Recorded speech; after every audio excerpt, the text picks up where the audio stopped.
Hi students, good morning. நம்ம second ஸ்டாண்டர்ட்லேருந்து third ஸ்டாண்டர்டுக்கு வந்துட்டோம். ரொம்ப ஹாப்பி.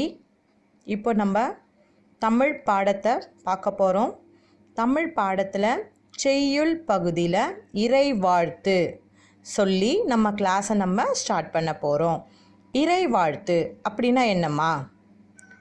இறை வாழ்த்து அப்படின்னா நம்ம ஒரு வேலையை செய்யறதுக்கு முன்னாடி கடவுளை வணங்குதல், அதாவது சாமி கும்பிடுறதுக்கு பேர் தான் இறை வாழ்த்து. ஓகேவா? இறை வாழ்த்து இதை இயற்றியது யார் அப்படின்னு நம்ம இப்போ பார்க்க போகிறோம். இறை வாழ்த்து இதனுடைய தலைப்பு வந்து திருமந்திரம். இதை இயற்றியவர் திருமூலர். திருமூலர் இவர் யார் அப்படின்னு கேட்டிங்கன்னா, இவர் 63 நாயன்மார்களில் ஒருவர். 63 நாயன்மார்கள் யார் அப்படின்னு கேட்டிங்கன்னா, சிவனுடைய தொண்டர்கள், சிவனடியார்கள், இவங்களை தான் நாயன்மார்கள்னு சொல்லுவாங்க.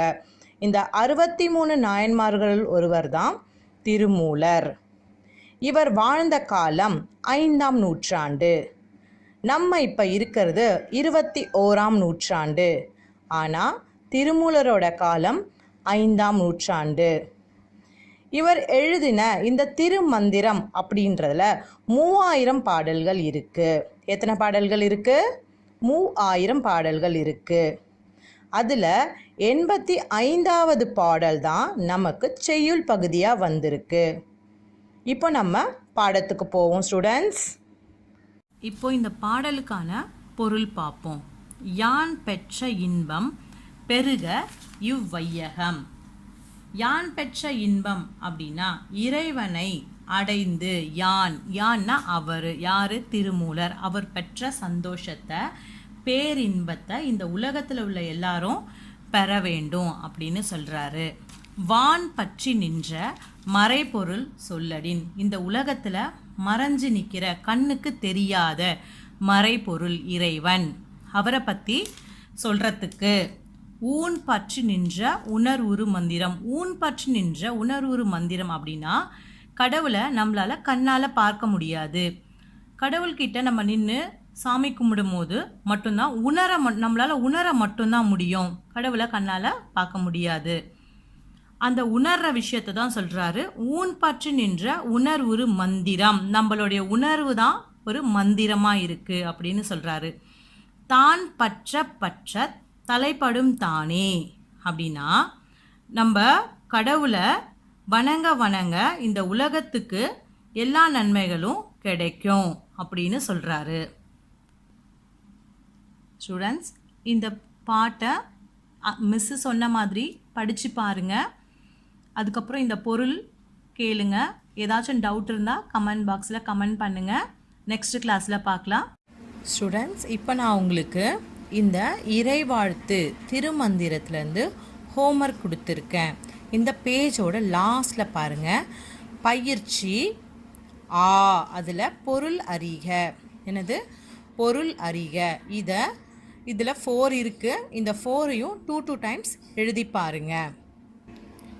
அப்புறமா டிக்டேஷன் வேர்ட்ஸ், திருமந்திரத்தோட டிக்டேஷன் வேர்ட்ஸ் சொல்வதை எழுதுக. இதில் மொத்தம் 10 வேர்ட்ஸ் கொடுத்துருக்கேன். அந்த 10 வேர்ட்ஸ் என்னன்னு பார்த்தீங்கன்னா, ஃபர்ஸ்ட் ஒன் இன்பம். இன் ப இம், இன்பம்.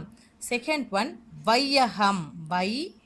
ய க இம், வையகம். தேர்ட் ஒன் வான் பற்றி. வா நெடில், வா இன், வான் பற்றி, பா இற்றி, பற்றி, வான் பற்றி. நெக்ஸ்ட்டு மறைபொருள். மா ரை இப்பு. இந்த ரைக்கு பக்கத்தில் இப்பு இருக்கு பாருங்க. மறைப்பொருள். போ ரு இல், மறைப்பொருள். ஊன் பற்றி.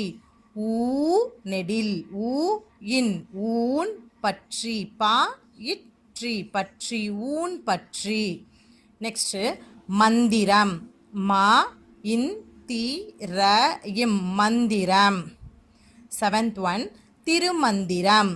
திருமந்திரம் அது வந்து இந்த இறைவாழ்த்தோட ஹெட்டிங். திரு திரு மந்திரம். மா இன் தி ர இம், மந்திரம், திருமந்திரம். நெக்ஸ்ட் ஒன் திருமூலர். திருமூலர் யார் அப்படின்னா இந்த செயலோட ஆசிரியர், அவர் தான் திருமூலர். தி ரு மூ ல இர், திருமூலர். நெக்ஸ்ட், யான் பெற்ற.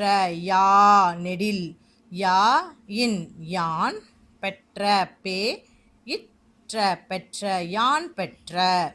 நெக்ஸ்ட் 10th ஒன், சொல்லிடின். சோ குரில், சோ இல் லி டி இன், சொல்லிடின். இந்த 10 வேர்ட்ஸையும் 2 டைம்ஸ் எழுதி பாருங்க. எழுதிட்டு மேம்க்கு சென்ட் பண்ணுங்க. Okay, thank you.